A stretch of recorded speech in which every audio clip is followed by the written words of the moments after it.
వే gold trusted gold buyers మీరు తాకట్టు పెట్టిన బంగారాన్ని విడిపించి ఈ రోజు ఉన్న మార్కెట్ ధరకు కొనబడను. జర్మనీలోని ఓ గురుద్వారాలో హింసాత్మక ఘటనలు చెలరేగాయి. మోయర్స్ పట్టణంలోని డూయిస్బర్గ్ ప్రాంతంలో ఉన్నటువంటి గురుద్వారాలో తుపాకులు కత్తులతో ఇరు వర్గాలు దాడి చేసుకున్నాయి. ఈ హింసాత్మక ఘర్షణలో సుమారు 11 మంది తీవ్రంగా గాయపడ్డారు. గురుద్వారా నిధులు కొత్త బోర్డ్ ఆఫ్ డైరెక్టర్ల ఎన్నిక కారణంగానే ఇరు వర్గాల మధ్య వివాదం చెలరేగినట్లుగా తెలుస్తుంది. సుమారు 40 మంది ఈ ఘర్షణలో పాల్గొన్నట్లుగా సమాచారం. ఈ ఘటనకు సంబంధించినటువంటి వీడియోలు ప్రస్తుతం సోషల్ మీడియాలో వైరల్గా మారుతున్నాయి.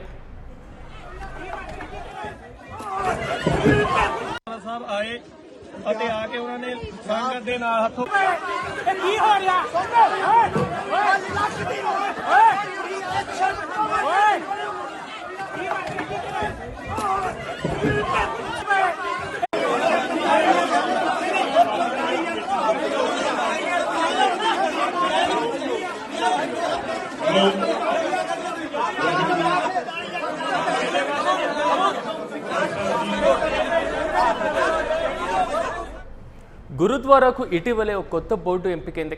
అయితే ఆ సమావేశంలో రెండు వర్గాల మధ్య వివాదం చెలరేగినట్లుగా తెలుస్తుంది. కొన్నాళ్లుగా ప్రస్తుత మాజీ బోర్డ్ ఆఫ్ డైరెక్టర్ల మధ్య వివాదం నడుస్తుందని గురుద్వారాకు చెందినటువంటి ఓ వ్యక్తి తెలిపారు. గురుద్వారా నిధులు ఆధిపత్య పోరు విషయంలో ఘర్షణ తలెత్తినట్లుగా చెప్పుకొచ్చారు. ఇది పక్కా పథకం ప్రకారం జరిగినటువంటి దాడిగా ఆయన అభివర్ణించాడు. ప్రార్థనా సమయంలో ఓ వర్గం వారు కత్తులు, తుపాకులు, పెప్పర్ స్ప్రేలు తీసుకొని ఆలయం లోపలికి వచ్చినట్లుగా అతను తెలిపారు. అనంతరం నిందితుల్లో ఒకరు తుపాకీతో ఒక రౌండ్ కాల్పులు జరిపినట్లుగా కూడా ఆయన పేర్కొన్నారు.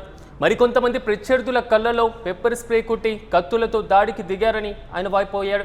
అయితే ఇరు వర్గాల మధ్య ఘర్షణ ప్రారంభం కాగానే చాలామంది భయంతో ఆలయం నుంచి పారిపోయారని వెల్లడించారు. లేకుండా తీవ్ర ప్రాణ నష్టం జరిగేదంటూ కూడా ఆయన పేర్కొన్నారు.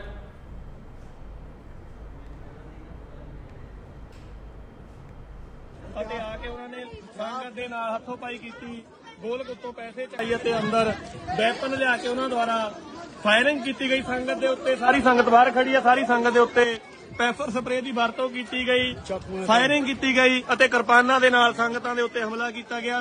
ਬੀਬੀਆਂ, ਬੱਚੇ, ਬਜ਼ੁਰਗ ਅੰਦਰ ਸਾਰੇ ਉਸ ਵੇਲੇ ਮੌਜੂਦ ਸਨ। ਸਿਰਫ ਤੇ ਸਿਰਫ ਇਹ ਜੋ ਇੱਥੇ ਦਾ ਮਸਲਾ ਹੈ, ਇਹ ਗੋਲਕ ਦਾ ਮਸਲਾ। ਇਹਨਾਂ ਨੂੰ ਗੋਲਕ ਤੋਂ ਸਿਵਾਏ ਹੋਰ ਸੰਗਤ ਨਾਲ ਜਾਂ ਗੁਰੂ ਨਾਲ ਕੋਈ ਪਿਆਰ ਨਹੀਂ, ਕੋਈ ਲੈਣਾ ਦੇਣਾ ਨਹੀਂ। ਪਿਛਲੇ 1-2 ਵੀਕਾਂ ਤੋਂ ਜਦੋਂ ਤੋਂ ਸੰਗਤ ਨੇ ਸੇਵਾ ਨਵੇਂ ਚਾਰ ਸਿੰਘਾਂ ਨਾਲ ਰਲ ਕੇ ਸੰਭਾਲੀ ਹੈ, ਗੁਰੂ ਘਰ ਦੀ ਗੋਲਕ ਸੰਗਤ ਆਪ ਗਿਣਦੀ ਹੈ, ਜਿਸ ਦੇ ਚੱਲਦੇ ਇਹਨਾਂ ਨੂੰ ਉਹ ਆਮਦਨ ਜੋ ਇਹ ਲਗਾਤਾਰ ਕਈ ਸਾਲਾਂ ਤੋਂ ਗੁਰੂ ਘਰ ਦਾ ਇੱਕ ਬਿਜ਼ਨਸ ਦੇ ਤੌਰ ਤੇ ਵਰਤ ਰਹੇ ਸਨ, ਜਦੋਂ ਉਹ ਬੰਦ ਹੋਇਆ ਤੇ ਇਹਨਾਂ ਕੋਲੋਂ ਜਰਿਆ ਨਹੀਂ ਗਿਆ ਤੇ ਅੱਜ ਇਹਨਾਂ ਨੇ ਆ ਕੇ ਇਹ ਕੰਮ ਕੀਤਾ ਹੈ। ਅਤੇ ਪਿਛਲੇ 4-5 ਮਹੀਨੇ ਤੋਂ ਇਹਨਾਂ ਦੁਆਰਾ ਬਿੱਲਾਂ ਦਾ ਭੁਗਤਾਨ ਨਹੀਂ ਕੀਤਾ ਜਾਂਦਾ, ਬਿਜਲੀ ਦੇ ਬਿੱਲ ਨਹੀਂ ਭੁਗਤਾਨ ਕੀਤੇ ਜਾਂਦੇ, ਜਿਹੜੇ ਮਾਨੂੰ ਪੈ ਕੇ ਬਾਰ-ਬਾਰ ਫਾਈਨ ਪੈ ਕੇ ਬਿੱਲ ਆਉਂਦੇ ਹਨ। సమాచారం అందిన వెంటనే పోలీసులు, వైద్య సిబ్బంది వెంటనే సంఘటన స్థలానికి చేరుకున్నారు. బాధితులకు అక్కడే ప్రాథమిక చికిత్సను అందించారు. నిందితుల్లో ఓ వ్యక్తి పోలీసులను అరెస్ట్ చేశారు. మొత్తం మీద ఎవరిపై ఎవరు దాడి చేశారనే దానిపైన ఇప్పటి వరకు స్పష్టత లేదని, కాల్పులు జరిగినటువంటి తుపాకీ కూడా ఇంకా లభ్యం కాలేదని స్థానిక పోలీసులు తెలిపారు. వీటికి కారణమైనటువంటి వారిని వెంటనే పోలీసులు అదుపులోకి తీసుకున్నారు.